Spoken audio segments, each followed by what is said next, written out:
নিজের ব্যক্তিগত খরচের থেকে যে সার্ভিসের খরচটাই একটু বেশি দেওয়া লাগে, কারণ বাইক হচ্ছে একটা ছেলের ইমোশন। সেই জন্য এই বাইকটা নিয়ে মানে বাইকটার মধ্যে প্রত্যেকটা ছেলের ইমোশন কাজ করে ভাই। যারা কিরে কিরে তোর কি মরার ইচ্ছে হয়েছে, বুঝলাম না কিরে, সকালে ওইটাই বাধা হয়, এটা কোনো কথা? সিএফ মোড টু, ও সিএফ মোটু গাড়িটা কিন্তু বেশ ভালোই লাগে। সিএফ মোটু বাইকটা খারাপ না, তবে এটার পার্টস পাতি যদি অ্যাভেলেবল হইতো। এই যে একটা রাস্তা যে রামপুরা বাবুসুন্দরা, এটার রাস্তাটা এত ভাঙাচুরা, টিউমার মানে অবস্থা খারাপ করে দেয়। Good morning guys, good morning everyone. চলে আসলাম মর্নিংয়ে আরেকটা ভিডিও নিয়ে। আশা করি সবাই ভালো আছেন, আমিও ভালো আছি। বাট এখন বাজতেছে 9:29, 1 মিনিট কম 9:30। তো মর্নিংয়ের ভিডিওটা আসলে বিশেষ করে আমি প্রতিদিনই মর্নিংয়ে বের হই, তবে বেশি একটা ভিডিও করা হয় না, যেহেতু আমার এক ক্যামেরা দিয়ে ভিডিও করতে হয়, এক ফোন দিয়ে এডিট করতে হয়, মানে সব মিলায়া একটা প্যারা হয়ে যায়। আর বিশেষ করে বেশিরভাগ সময় রাত্রে ফ্রি, তো সেই জন্য ভিডিওটা এডিট করে দিতে দিতে একটু প্যারা হয়ে যায়। সেই জন্য আর কি যে ভিডিও দু একদিন পরে পরে আসে, বাট ব্যাপার না। যাই হোক, আসি হচ্ছে বাসা থেকে বের হয়েছি। এই কিরে তোর কি মরার ইচ্ছে হয়েছে, বুঝলাম না কিরে, সকালে ওইটাই বাধা হয়, এটা কোনো কথা? যাই হোক, বিশেষ করে বের হয়েছি আজ প্রতিদিনের মতো এই টুকটাক কিছু কাজ নিয়ে। আর ভাবতেছি যে কোনো এক জায়গায় যাওয়ার দরকার, বাট কোনো জায়গায় যেতে পারতেছি না। তবে কোথায় যাব এটাও নিয়ে কনফিউশনে আছি। তবে এক জায়গায় যেতে হবে, এটা মানে মনটাকে একটু সান্ত্বনা দিতে হবে, মানে লাইফটাকে একটু এনজয় করতে হবে, সেই চিন্তা ভাবনা করতেছি। তো যাওয়ার আগে বাইকটাকে একটা সার্ভিসও দিতে হবে। তো বাইকটা সার্ভিস কবে দিব ওইটাও বলতে পারতেছি না, হাতে টাকা পয়সা কম। টাকা পয়সা হইলে বাইকটা একদিন সার্ভিস দিয়ে দিব। বাট মর্নিংয়ে যেহেতু বের হয়েছি, মর্নিং এখন বাজে 9:30, এখন কি মর্নিং গুড মর্নিং এখন শিওর বলতে পারতেছি না। 11টা পর্যন্ত মনে হয় মেবি গুড মর্নিং থাকে, 11টা 11:30 পর্যন্ত। তারপরে হচ্ছে আর কি বিকাল দুপুর, এটা কি বলে আসলে ভুলে গেছি। ওই যে পড়াশোনা ভালোভাবে করি নাই, যে লেগে ভুলে গেছি আর কি। যাই হোক, যারা বলতেছিলাম যে বাইকটা নিয়ে কোনো জায়গায় বের হতে হবে, বাইকটা নিয়ে একটু ঘোরাফেরার উদ্দেশ্যে বের হতে হবে। একা একা আসলে কোনো জায়গায় বের হওয়া যায় না, কারণ একা একা দূরে কোথাও যেতে পারি না, কাছে পিছেই একা একা ঘুরতে হয়। তাও আবার ফ্রেন্ড সার্কেল যদি না থাকে, কাছে পিছেও ঘোরাটা বেশি একটা হয় না।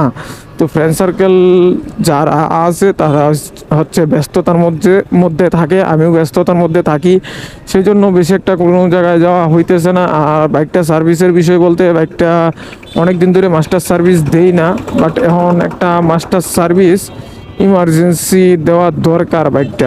বাইকের কিছু কিছু জিনিস আছে কি জানেন, যে ছোটোখাটো জিনিসগুলোও ঠিক আছে একটু মানে দেখার দরকার, ছোটোখাটো জিনিসগুলো একটু নজর দেওয়া দরকার। আমরা কিন্তু বাট ওটা নজর দেই না। ছোটোখাটো সমস্যায় তো চলবো কয়েকদিন, বাট সাথে সাথে সারা এলে কিন্তু বাইকে কোনো সমস্যা থাকে না। বাইকের প্রত্যেকটা জিনিস, প্রত্যেকটা পার্টস প্রত্যেকটার সাথে কানেক্টেড। যদি কানেক্টেড না থাকে তাহলে তো ওইগুলা দিত না। তাহলে আপনি ওই ছোটোখাটো সমস্যাটা যদি দেখে আপনি বাইকের যে বলেন কালকে পরশু এভাবে করে করে যদি বাইকটা সার্ভিস না করান, তাহলে বাইকে তো সমস্যা হবেই। তো বাইকে এটা থেকে বড় ধরনের কোনো সমস্যা হতে পারে। তো বাইকের প্রত্যেকটা জিনিসই প্রত্যেকটা জিনিসের সাথে কানেক্টেড। সো এই জিনিসটা চিন্তা করতে হবে যে একটা বড় ধরনের কোনো সমস্যা হবার আগে বাইকটাকে একটা প্রপার সার্ভিস দিয়ে দিই, বা বাইকটা এই সমস্যাটা সলভ করে দিই, তাহলে দেখবেন যে বাইকটা দীর্ঘদিন আপনার কাছে ভালো থাকবে। তো হ্যাঁ, বাইক মেনটেন করতে টাকা পয়সা বা বাইক মেনটেন করতে অনেক কষ্ট, যাতে আমাদের মতো মধ্যবিত্ত ফ্যামিলিদের জন্য একটা বাইক মেনটেন করা কিন্তু এত সহজ না। আমাদের যা আছে সব কিছু দিয়েই আমাদের বাইকটা মেনটেন করতে হয়। যে আমরা যে টাকা পয়সা ইনকাম করি, সেই টাকা পয়সার মধ্যে মনে করেন যে কিছু টাকা হয়তো বা ফ্যামিলিকে দিই, কিছু টাকা নিজের জন্য রাখি। মনে করেন আজকে যদি আপনি 20,000 টাকা ইনকাম করেন, কথার কথা, আজকে যদি আপনি 20,000 টাকা ইনকাম করেন, এইখান থেকে ফ্যামিলির টাকা কত হইতে পারে ধরেন, ফ্যামিলিটা 10-12 বাকি টাকাটা কি করেন? নিজের কিছু ব্যক্তিগত খরচ আছে, নিজের ব্যক্তিগত খরচের থেকে যে সার্ভিসের খরচটাই একটু বেশি দেওয়া লাগে, কারণ বাইক হচ্ছে একটা ছেলের ইমোশন। সেই জন্য এই বাইকটা নিয়ে মানে বাইকটার মধ্যে প্রত্যেকটা ছেলের ইমোশন কাজ করে ভাই। যারা বাইক কিনে, ঠিক আছে, তাদের কাছে প্রত্যেকটা ছেলের ইমোশন কাজ করে। সেই জন্য বাইকটা নিয়ে একটা ইমোশন কাজ করে। এটা কি রয়্যাল এনফিল্ড হান্টার নাকি? আচ্ছা, যাই হোক, বাইকটা নিয়ে ইমোশন কাজ করে। সেই জন্য প্রত্যেকটা ছেলেই চিন্তা করে যে নিজের খরচের থেকে, নিজের পরিপাটি থেকে, যে বাইকটা আমার পরিপাটি থাক, বাইকটা আমার ভালো থাক, সেই জিনিসটা চিন্তা করে প্রত্যেকটা ছেলে, প্রত্যেকটা বাইকার। তো আমার ক্ষেত্রেও এরকম যে আমি যত টাকা ইনকাম করি বা যে কিছুই করি না কেন, আমি চিন্তা করি আমার থেকে আমার বাইকটা একটু যত্নে বেশি থাক। সেই চিন্তা করে আমি বাইকটা মেনটেন করি। দেখবেন আমি বাইক নিয়ে কিন্তু রাফ চালাই না। প্রথম প্রথম যে সময় কিনছিলাম, যেমন মনোটন ছিল, ওই সময় আমি বাইক রাফ চালাইতাম, বাট এটাও দু একদিন চালাইছি। পরে আবার রাফ চালানোর পর চিন্তা করলাম যে আমি যদি বাইকটা রাফ চালাই, ক্ষতি তো বাইকের, তাই না? আজকে একটা বড় ধরনের ক্ষতি হলে বাইকের ক্ষতি হবে। যদি বাইকটা ক্ষতি হয়, তো বাইকের পিছে টাকা ঢাললে আমারই ঢালতে হবে, অন্য কেউ তো ঢালবে না। তো সেই জন্য আর জীবনের চিন্তা করেও যে এটা হচ্ছে 2 চাকার বাহন, ওইটা মনে করেন স্লিপ কাটলে মনে করেন পড়ে যাওয়ার সম্ভাবনা আছে। তো ওই চিন্তা করে সব কিছু বাদ দিছি, যে অস্তে ধীরে চালাই, অস্তে ধীরেই চলাফেরা করতে থাকি। কারণ ভাই এত রাফ আমার পছন্দ না। তাছাড়া প্রথম প্রথম অবশ্য সব বাইকারই যারা প্রথম প্রথম বাইক নেয়, ঠিক আছে, তারা একটু রাফ চালায়, ফাস্ট চালায়। তো প্রথম প্রথম সবাই এরকম করে, কিন্তু একটা সময় গিয়ে কি জানেন, যে এই জিনিসটা আর ভালো লাগে না, ফাস্ট চালানো। বা যে এই বাইকের কথা চিন্তা করে যে বাইকটা তো আমার টাকায় কিনছি, বাইকটা তো কোনো কিছু ক্ষতি হলে আমারই সব কিছু মেনটেনেন্স করতে হবে, কেউ তো আর মেনটেনেন্স করে দিবে না। ওই জিনিসটা যদি চিন্তা করে, ঠিক আছে, তাহলে দেখবেন ওই ছেলেটা আর রাফ চালাচ্ছে না। ওকে, জসীমউদ্দি আসছিলাম, জসীমউদ্দি থেকে এখন ভিডিওটা আবার স্টার্ট করতেছি। জসীমউদ্দি একটু কাজ ছিল, কাজটা সারলাম। এখন যাব হচ্ছে যমুনা ফিউচার পার্কের এদিকে, কারণ ওইখানে একটা ছোটো কাজ আছে, সেই কাজটা আবার সারতে হবে। তো আমাদের হচ্ছে কি জানেন, আমরা সবসময় কাজে কর্মে এত ব্যস্ততা থাকি, সেই জন্য আমার আসলে ভিডিওটা করা হয় না। আর বললাম না যে ভিডিও করলেও ভিডিও এডিট করার সময়টা পাই না, সেই জন্য আর কি যে একটু প্যারার মধ্যে আসি। তবে যতটুকু পারি যে চেষ্টা করি ভিডিও টিডিও করার জন্য। আর কেমন হয় ভিডিও বা কীরকম ভাবে ভিডিও আপনাদের কাছে উপস্থাপন করতে পারি ওইটাও জানি না, আশা করি ভালো হয় না। তো যেহেতু আমি ক্যামেরাও একটা কিনতে পারতেছি না, আমার পরিস্থিতিটা হয়ে গেছে এরকম যে আমি কোনো দিকে কোনো কিছু কন্টিনিউ করতে পারতেছি না, আমার একটার পর একটা সমস্যা হইতেছে। তো এই সমস্যার কারণে আমি কোনো কিছুই করতে পারতেছি না। সমস্যা তো জীবন ভরা থাকবেই। তো এই সমস্যার সমাধানও করতে হবে, একদিন না একদিন তো সমস্যা থেকে বের হতে পারবো, ওই আশায় আর কি আছি। তো আকাশটা একটু মেঘলা বলতে বোঝা যায় আকাশে কুয়াশা পড়তেছে, মানে বৃষ্টি পড়তেছে সামনে যে অবস্থা আকাশের। তো সকালে দেখছিলাম একটু রুদ্র ভাব ছিল, যে সময় বের হয়েছি এই সময় রুদ্র ভাব ছিল, বাট এখন আবার রুদ্রটা কোথায় হারিয়ে গেছে মেঘের আড়ালে।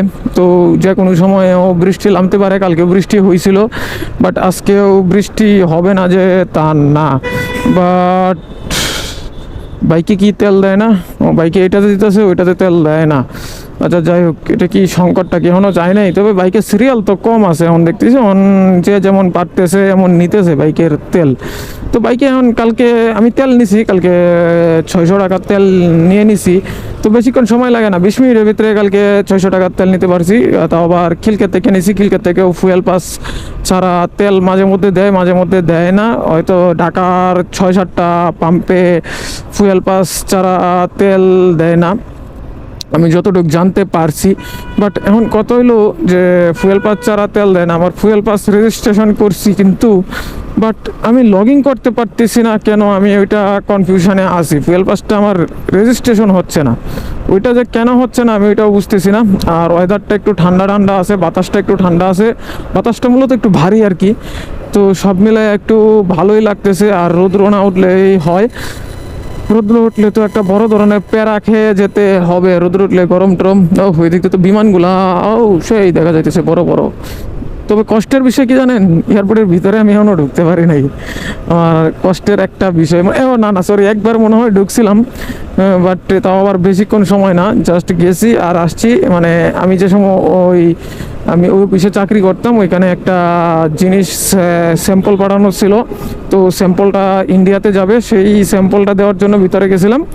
তো এই একবার এয়ারপোর্টের ভিতরে ঢুকছিলাম, এরপরে আর এয়ারপোর্টের ভিতরে ঢোকা হয় নাই। বাট এই রাস্তায় আজকে সকাল সকাল এত জাম কেন, আমি তো ওটা বুঝতেছি না। ও সকাল সকাল তো অফিস টাইম, আজকে তো রবিবার, আমি তো ভুলেই গেছিলাম। সকাল সকাল অফিস টাইম, তো সেই জন্য আজকে এই রাস্তায় এই পরিমাণ জাম। এটা কি সিএফ মোড 2? ও সিএফ মোটো গাড়িটা কিন্তু বেশ ভালোই লাগে। সিএফ মোটো বাইকটা খারাপ না, তবে এটার পার্টস পাতি যদি অ্যাভেলেবল হইতো তাহলে হয়তো বা ভালো হইতো, কারণ সিএফ মোটো দেখতে ভালোই লাগে এটার মোটামুটি। তো আমার তো আর এই সৌভাগ্য নাই যে বাইক চালায় দেখবো কোনটা ভালো। ও আচ্ছা, এটা সাইলেন্সার দেখা যায় একবারে ছোট, সাইলেন্সার নাই এরকমই বোঝা যায়। আরে ভাই কীভাবে বের হয়ে গেল এটা। তো সিএফ মোটো গাড়িটা কিন্তু ভালো, খারাপ না। আকাশটা তো ভালো বা পরিমাণ করতেছে, বিরক্ত করতেছে, একবার রোদ উঠতেছে, একবার বৃষ্টি হইতেছে, মানে বুঝতেছি না এত ডিস্টার্ব কেন করতেছে। আবার রোদ চলে যাচ্ছে এরকম। আর এইখান থেকে দেন রাস্তাটা সেই লাগে, বাট ক্যামেরাতে দেখা যাইতেছে না, চোখে দেখা যাচ্ছে অস্থির লেভেলের লাগে রাস্তাটা, অস্থির লেভেলের। নিচে দিয়ে গাড়ি ঘোড়া খুব কম। আচ্ছা, ঢাকা শহরটা যদি অল্প গাড়িতে চলতো, এত পরিমাণ ঢাকা শহরটার গাড়ি। আর এই যে এখন যমুনা ফিউচার পার্কের দিকে যাবো না, পুরা জায়গাটা জাম জট অবস্থা পুরা ভয়াবহ হয়ে যাবে। সেটা আর কি মানে একটু প্যারাদায়ক হয়ে যায়। ওই যে দেখেন বসন্তকাল, বসন্ত চলে, পয়লা বৈশাখ গেল কিছুদিন আগে, তো ওই ফুলগুলাও অনেক জোশ লাগতেছে। ফুলগুলা, রাস্তাটা, তারপরে ওয়েদারটা সব মিলায় অস্থির লেভেলের একটা মানে ফিল দিতেছে, অন্যরকম একটা ভালোবাসা কাজ করতেছে, অন্যরকম একটা মজা কাজ করতেছে। বাট আজকে এই এরিয়াতেও গাড়ি কম, ঘটনা কি বুঝলাম না। আজকে গাড়ি ঘোড়া কি কমই রাস্তায়, ওইটাই তো বুঝতেছি না। হয়তো বা হইতে পারে আজকে রাস্তায় গাড়ি ঘোড়া কম, সেই জন্য এই অবস্থা। বাট অফিস টাইম তো মোটামুটি, অফিস আওয়ার তো মোটামুটি চলে গেছে, 10টা অলরেডি 16 বাজে, তাহলে অফিস আওয়ার তো মোটামুটি চলে গেছে, সেই জন্য হয়তো বা গাড়ি ঘোড়া কমে গেছে। তবে গাড়ির চাপ বিকালে আরও বেশি বাড়বে। তো অফিস আওয়ার সকালবেলা অফিস আওয়ারে গাড়ির চাপ বাড়ে, আর হচ্ছে রাত্রেবেলা, যে রাত্রেবেলা না বিকালবেলা অফিস আওয়ারে গাড়ির চাপ বাড়ে। আর এই যে একটা রাস্তা, যে রামপুরা বাবুসুন্দরা, এটার রাস্তাটা এত ভাঙাচুরা, টিউমার মানে অবস্থা খারাপ করে দেয়। আর এই রাস্তায় যে আপনি যদি রামপুরার দিকে যান তাহলে দেখতে পারবেন জামের অবস্থা, কারণ এই রাস্তায় অলওয়েজ জাম থাকে, অলওয়েজ অল টাইম আমি দেখছি এই রাস্তায় জাম থাকে। বাট এই জামটা যে কবে দূর হবে এটাই বুঝি না। আর এই রাস্তা যদি কোনো সময় কাজ করে না, বাই চান্স এনি চান্স কোনো সময় যদি রাস্তা কাজ করে, তাহলে মনে হয় এই গাড়ি ঘোড়া কোন দিক দিয়ে চলবে আর এই মানুষগুলো কোন দিক দিয়ে যাতায়াত করবে, এনি চান্স। এটা কিন্তু বাইপাস কোনো রুট নাই, এই রাস্তাতে যে অন্য গাড়ি চলবে এটার কোনো বাইপাস রুট নাই। তো এই জিনিসগুলো আসলে কিভাবে কি করবে আমি এটা বুঝতেছি না। আর টিউমার রাস্তা ঝাঁকি ঝুঁকিতে অবস্থা পুরা খারাপ হয়ে যায়। আচ্ছা, একটা কল আসছে, দেখি যে কে কল দিছে। যাই হোক, একটা ছোটো ভাইয়া ফোন দিছিল বাড়ি থেকে, ইমার্জেন্সি দরকারে। তো ছোটো ভাইয়ের সাথে কথাবার্তা হইল, কথাবার্তা হওয়ার পর মানে সব কিছু বললো আর কি। আচ্ছা, এটা কি করছে এখানে? এটা মনে হয় 2টা লাইন করছে নাকি রাস্তা কাটবে, ওইটাই তো বুঝতেছি না, মনে হয় মেবি রাস্তা কাটবে। আচ্ছা, এই ফাঁকে আমি যমুনা ফিউচার পার্কের আগে আর কি কাজটা, তো এই কাজটা সেরে ফেললাম। সারার পর এখন মোটামুটি এদিক থেকে আমার একটু ধানমন্ডি যেতে হবে, তাই গ্লাভস টাভস পরে নিলাম, যেহেতু ধানমন্ডি গেলে অনেকটা রাস্তা। তো ভাবলাম গ্লাভসটা পরে তারপরে রাইডটা শুরু করি আর যাবো ধানমন্ডিও টুকটাক কিছু কাজ আছে, ধানমন্ডি কাজটা সেরে তারপরে কি করব জানি না। ধানমন্ডি কাজ সেরে তারপরে হয়তো বা আমি বাসার দিকে চলে আসার চিন্তা ভাবনা আছে। কাজ যেহেতু 2টা নিয়েই বের হয়েছি, এই 2টাই করব। আর আজকে হয়তো বা বাইক চালানো আর কোনো কাজ নেই, আর আজকে হয়তো বা বাইক চালানো হবে না। আজকের কাজ এ পর্যন্তই, 2টা কাজ নিয়েই বের হয়েছি, 2টা কাজই করব। আর মোটামুটি এই যমুনা ফিউচার পার্কে মোটামুটি সামনে জামজট একটা সবসময় থাকে, এটা দিন বলেন রাত বলেন। রাইতে 9টা বাজে আসবেন, 9টা বাজে আপনি যমুনা ফিউচার পার্কের সামনে একটা জাম পাবেন। তো এই যমুনা ফিউচার পার্কের ভিতরে কিন্তু আমার ঢোকা হয় নাই ভাই, অনেক অনেক জায়গাতে আমার কিন্তু ঢোকা হয় নাই, কিন্তু আমি বসুন্ধরা সিটির ভিতরে ঢুকছি। বসুন্ধরা সিটির ভিতরে কেন ঢুকছি আমি বলি। আমি যে সময় এই বাইকটা কিনতে যাই ওই সময় বসুন্ধরা সিটির ভিতরে ঢোকা হয়েছে। এই বাইকটা কেনার সময় যে যার বাইকটা ছিল, তো উনি ছিল বসুন্ধরা সিটির একজন দোকানদার, মানে ফোনের দোকান ছিল ওনার কাছে।